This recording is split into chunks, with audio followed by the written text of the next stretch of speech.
Tere tulemast kevadisse Vanapaugu põrgu kööki. Ilmad on küll juba soojemaks läinud, aga Iirimaal ikkagi veel üle päeviti või hea küll 2 päeva vahet. Siis tormab ja peksab vihma. Nii et asi on sellisest mõnusast sametisest kevadilmast on ikkagi kaugel. Kui on 15 kraadi, nagu näitab temperatuur, siis välja minnes selline nagu 6-7. Hea küll, asi on selline täna. Vaata, ma räägin sulle nüüd niisuguse nalja. Mina mõtlesin teha vinigretti, aga nagu ma selline jurakas olen, et ega ma tahan ikka omamoodi teha. Ja siis ma tegin kõik asjad teistmoodi, mis üldse annab teha. Selleks on kartuli veerandikud on praetud. Toores peet on valmistatud mikrolaineahjus. 2 sellist suurust peeti läks 16 minutit. 800 vatti. Siis on läbi kuumutatud hapukapsas, rosmariini ja Itaalia ürtidega. Siis on roheline ärnes. Siis on praetud, kõik on praetud porgand, rosinad ja supiroheline võrulauk ja till. Ja selleks kastmeks on siis õunaäädikas. Siin on mul sinep, mitte kange selline magusam sinep. Mingi prantslaste sinep oli. Siis on Worcester kaste, õunaäädikas, küüslaugu pasta natukene ja extra virgin olive oil. Okei, selleks ma nüüd hakkan siis seda asja hakindama. Ja hakindan niimoodi ära, et suhu mahub ja hammaste vahele ära nagu ei kao. Mul on üks suur kauss siis, kuhu ma need asjad kokku panen.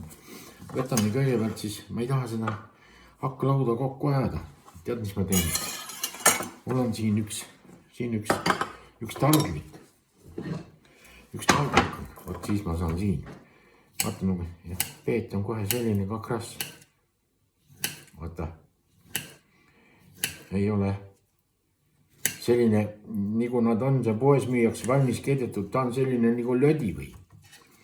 See ei ole selline lödi, see on muidugi hea. Need ma nüüd viilutan niimoodi suupäraseks. Kuna viilutaja olen ma kõva, kunagi ma olen isegi väga ammu, 20 aastat tagasi, töötasin lihatööstuses sellise viilutusmasina peal, mis sinke viilutas, mis läksid 10 ja 5 kaupa sellistesse vaakumpakenditesse. Okei. Et peegiga saab kohe ühele poole ja siis saab edasi minna.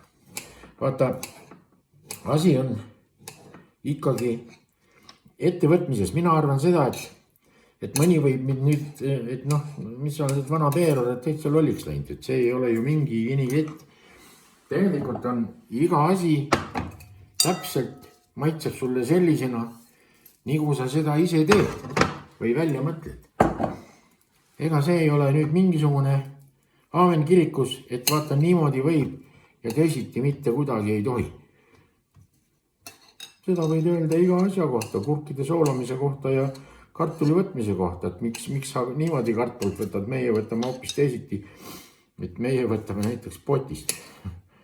Saarlane ütles ükskord kiitles, et tema kartulisaak olevat olnud nii suur, et keera korr külili ja veereta kartul sisse. Ma usun, et ta käis kõrvitsa põllul. Nii, kohe need lõikame hästi isokseks peenikesed viilud. Vaata, millised tulevad sellised. Noh, kust ma nüüd saan võtta, et seda näidata ma tahan ju. Sellised imepeenikesed. Noh, vahet muidugi pole, kui sa teda sööma hakkad, siis närid seda niikuinii katki, et sellel pole erilist tähtsust. See retsept tegelikult, noh, ta oli küll teistmoodi. Selle retsepti alged ma sain just tänu sellele, et need asjad, porgand on praetud ja kartul on praetud ja kapsas on läbi kuumutatud. See on värske hapukapsas tegelikult. Seda küll teistmoodi, seal kasutati ohtralt selliseid teravaid ürte ja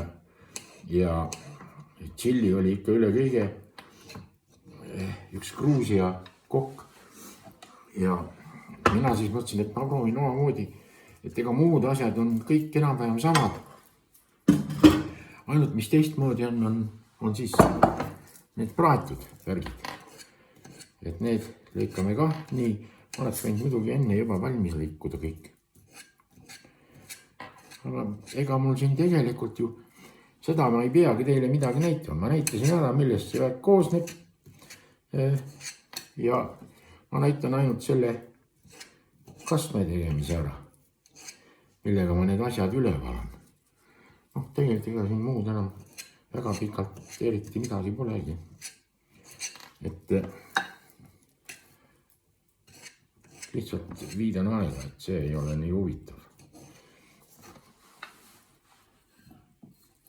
Nii, okei, ma neid pärast lõpetan nende lõikumise. Vaata, sellega on nüüd selline lugu. Siin on nüüd sinep ja siia panen natukene küüslaugu-pastat. Küüslaugu-pastat ei pane palju. Siin on teised maitsed tähtsad. See pasta on nüüd mul seisnud külmkapis, ma võin öelda kohe julgelt, päris mitu kuud. Ja ei ole tal häda mitte midagi. Nii, selle segan nüüd kokku. Kuna sinep õliga ei taha seguneda, siis alguses panen ära Worcesteri kastme natukene. Hopp. Õunaäädikas. Õunaäädikat paneme 1 pits, 2 pitsi. Natuke peale. All right. Ja ikka sellist õunaäädikat, vaadake, kus need helbed põhjas on. See on päris õige. Ei ole pastoriseeritud ega destilleeritud, kus on need kasulikud asjad kõik välja. Ja ekstra veesin õli läks 3 supilusikat ette. Vaata, ma olen ka tähele pannud, et Iirimaal meil on ka kõik kallimaks läinud. Täna vaatasin, diisliküte oli 1,22 ja bensiin oli 1,98. Nii et ega igal pool peab juba vaatama, silmad lahti hoidma. Et ega olgugi, et asi ei anna häbeneda, aga kui sõita on ikkagi vaja, siis ei ole pääsu. Nii, see on nüüd valmis. Vaata, selle läheb segan siis pärast sinna peale. Ma nüüd jätan selle kõrvale. Ma näitan, siia panen need kartulid pärast. Siia läheb siis samamoodi tükeldatud see praetud porgand. Siis läheb see kuumutatud hapukapsas. Lähevad herned. Ja lähevad rosinad. All right. Kui on kõik kokku ära pandud, murulauk ja till on siin. Kui murulauku siis pole rohelist sibulat võtta, siis võta rohelist sibulat. Nii, need asjad käivad siia ja siis segad ära, siis paned natukene soola, musta pipart. Siis valad selle kastmega üle, segad kenasti kokku ja lasid siis natukene seista, sest nii peet kui porgand kui kartul imavad seda värki natukene sisse, seda kastmevärki. Ja siis ta peaks saama veel eriti hea. Nii et minu soovitus ongi teile. Ja ma tahan teile öelda ühte asja veel, et kui poodi lähed ja raha on vähe, siis tuleb otsida võimalusi natukene juurde teenida. Selleks võib isegi lapsed tööle panna. näiteks üks juhus oli, kui emal oli juba enne palgapäeva raha otsas ja tal oli poeg, ta üksinda kasvatas oma poega ja siis ta saatis selle poisi välja, et mine proovi kuskilt, vaata või taarat või kuskilt äkki mingi kopika saab juurde või sendi. Poiss kõndis igal pool mööda tänavaid, ei kuskilt ühtegi taarat, midagi ei leidnud, leidis ainult ühe banaanikoore. Suures masenduses läks siis järve äärde ja seal selline madal sild oli. Istub seal jalad üle silla ääre ja selle banaanikoorega niimoodi lopp, vees lobistab. Tuleb natukese aja pärast üks vanamees koeraga ja vanamees küsib, et poiss, mis sa teed seal? Poiss ütleb, et ega ikka ei ütle küll, see on saladus. Vanamehel kohe huvi nii suur, mis saladus see võib olla, miks ta niimoodi selle banaanikoorega seal mööda vett veab, et äkki ta meelitab kalu kuidagi ligi või. Läheb siis ligi, ütleb, et no kui suur saladus see siin niimoodi sul siis on, et kohe öelda ei või. Ma võin öelda küll, aga see ütlemine maksab 10 eurot. Vanas ütleb, 10 eurot. Siis see peab suur saladus olema. Aga ta suur ongi. Vaata, kui suur see järv on. Või jõgi. Okei. Vanamees võttis rahakotist 10 eurot ja annab poisi kätte ja ütleb, no räägi nüüd, miks sa seda banaanikoort niimoodi siin loputad?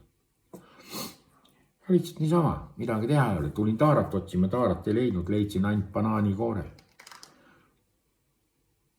Kuule poiss, kas sa oled loll või? Loll või mitte? Praegu sain 10 eurot. Keda huvitab see, siis võite proovida. Mina usun, et saab hea. Ma juba kujutan ette, kui hea see saab. Kõike paremat ja kena kevade jätku. Teil lubas lund veel kohati. Ma ei tea. Vana lumi on läinud. Kui uus lumi sajab, siis saab jälle öelda. Esimene lumi. Kohtume.